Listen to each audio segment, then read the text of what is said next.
নমস্কার, আপনারা দেখছেন সময় কলকাতা। সময় নিউজ নিয়ে রয়েছে আমি সৈকত। চোখ রাখবো বিস্তারিত খবরে। এবার বারাসাতের গণনা কেন্দ্রের নিকটে অশান্তির আঁচ। কেন্দ্র থেকে মাত্র 200 মিটার দূরে তৃণমূলের পার্টি অফিস ভাঙচুরের ঘটনা। ফলাফল ঘোষণা হওয়ার পরে উত্তেজনা ছড়ায় গোটা এলাকায়। এই ঘটনাকে ঘিরে রাজনৈতিক চাপানুতোর তুঙ্গে। পরিস্থিতি সামাল দিতে ঘটনাস্থলে পৌঁছায় পুলিশ এবং কেন্দ্রীয় বাহিনী। পাশাপাশি এলাকায় বাড়ানো হয়েছে কড়া নিরাপত্তা।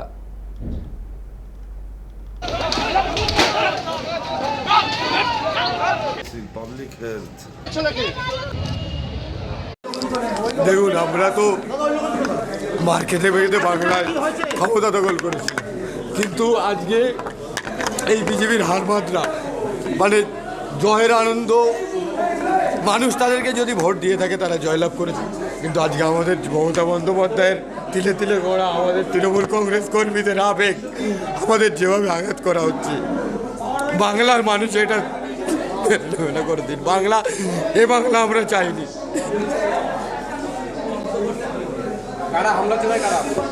বিজেপিরা দেখুন না, আপনারা দেখুন, গেরুয়া আবির মেখে জয় শ্রীরাম বলে আজকে সব হিন্দি ভাষীরা বাংলার প্রতি যে অত্যাচার করছে, আমরা বারাসাতে কোনোদিন এমন দেখিনি।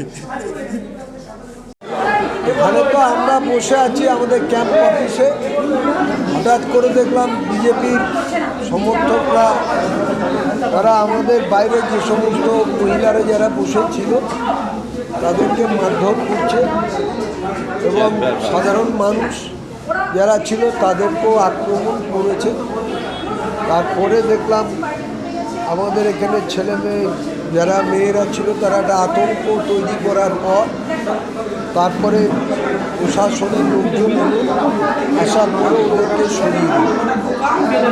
হারজিত রাজনীতিতে থাকতে পারে, হারজিত আছে, তার পরবর্তী ক্ষেত্রে এই যে ঘটনা, এটাকে কতটা অনুভূতিতম বলে মনে হয়? দেখুন, এইটা তো কখনোই সমর্থনযোগ্য নয়।